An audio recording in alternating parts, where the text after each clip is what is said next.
అందరికీ నమస్తే అండి. నేను నా మొక్కు తీర్చుకుందామని సడన్గా స్టార్ట్ అయిపోయి తిరుమలకి వచ్చేసా అండి.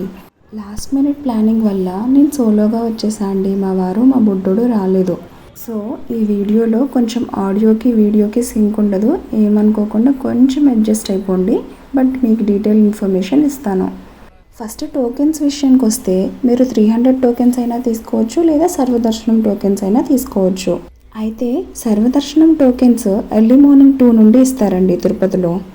సో మీరు ఎక్కడి నుండి స్టార్ట్ అయినా నైట్ 11:30, 12 కల్లా తిరుపతి స్టేషన్కి రీచ్ అయిపోయేలా చూసుకుంటే టోకెన్స్ అందే అవకాశం ఎక్కువగా ఉంటుందన్నమాట. మీరు 11:30, 12 కల్లా రీచ్ అయిపోయారు అంటే 1 కల్లా క్యూ లైన్స్లోకి వెళ్ళిపోతే ఈజీగా టోకెన్స్ అవైలబుల్గా ఉంటాయి అన్నమాట. అండ్ ఈ టోకెన్స్ 2 ప్లేసెస్లో ఇస్తారు. ఒకటి రైల్వే స్టేషన్ ఆపోజిట్లో ఉండే విష్ణు నిలయంలో అండ్ భూదేవి కాంప్లెక్స్లో అనమాట. మేమైతే లాస్ట్ ఇయర్ భూదేవి కాంప్లెక్స్లో తీసుకున్నాము. భూదేవి కాంప్లెక్స్లో నైట్ 1:30 or 2 కల్లా క్యూలోకి అలౌ చేస్తారు అండ్ మార్నింగ్ 6 వరకు ఇస్తారు. అక్కడ అరౌండ్ 30,000 వరకు ఇస్తారనుకుంటా, ఎగ్జాక్ట్ కౌంట్ నాకు తెలియదు.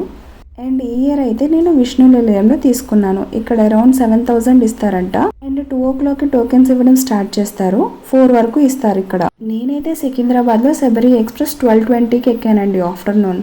నైట్ 11:50 కల్లా నేను తిరుపతి స్టేషన్లో దిగాలి. బట్ ట్రైన్ లేట్ అవడం వల్ల 12:30 కల్లా దిగాను. దిగిన వెంటనే నేను క్యూ లైన్లోకి వచ్చేసాను. సో ఇక్కడ 2కి టోకెన్స్ ఇవ్వడం స్టార్ట్ చేస్తే ఒక 1 అవర్లో నాకు టోకెన్ అవైలబుల్ అయిందండి. టోకెన్ వేయించుకున్న వెంటనే 3 కల్లా బయటకు వచ్చేసాము. మాకు ఆఫ్టర్నూన్ 3 PMకి స్లాట్ బుక్ అయిందనమాట దర్శనానికి. మీరు ఇక్కడ టోకెన్ వేయించుకున్న వెంటనే అలిపిరి మార్గానికి వెళ్ళి కాలినడకని స్టార్ట్ చేయొచ్చు. ఆరెల్స్ ఇక్కడ విష్ణు నిలయంలోనే 6 o'clock నుండి రూమ్స్ ఇస్తారనమాట. వెయిట్ చేసి రూమ్ తీసుకొనైనా వెళ్ళొచ్చు. మేమైతే టోకెన్ వేయించుకున్న వెంటనే అలిపిరి దగ్గరికి వచ్చేసామండి. అక్కడ ఫ్రీ లగేజ్ కౌంటర్ దగ్గర మా లగేజ్ని ఇచ్చేసేసి 5:30 కల్లా నడవడం స్టార్ట్ చేసేసాము. 5:30కి నడవడం స్టార్ట్ చేస్తే మేము పైకి రీచ్ అయ్యేసరికి అరౌండ్ 10:45 అయిందండి.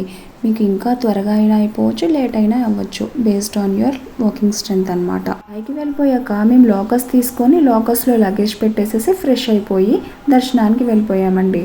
దర్శనం అరౌండ్ 4 hours పట్టింది.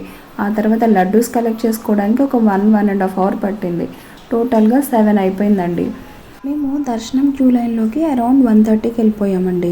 అంతా నడుచుకొని వెళ్ళి టోకెన్ స్కాన్ అయిన తర్వాత అరౌండ్ 2:45కి కంపార్ట్మెంట్లోకి వదిలాడు. కంపార్ట్మెంట్లో అయితే ఫుడ్గా సాంబార్ రైస్ ఇచ్చేసారండి.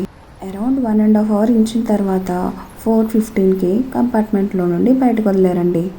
అలా జనంలో నడుస్తూ ముందుకెళ్ళి దర్శనం అయ్యేసరికి అరౌండ్ 5:30 అయింది. అలా దర్శనం అయిపోయాక బయటకు వచ్చి లడ్డూ కౌంటర్స్కి వెళ్ళిపోయామండి లడ్డూస్ కలెక్ట్ చేసుకోవడానికి.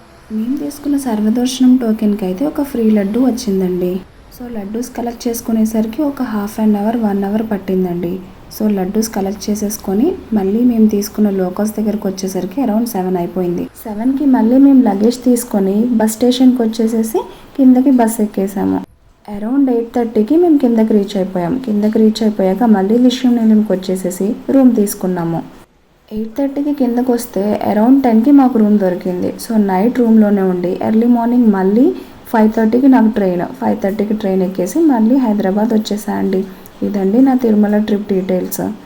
Thank you for watching. Video నచ్చిందా? ఇన్ఫర్మేటివ్గా ఉంటే నలుగురికి షేర్ చేయండి.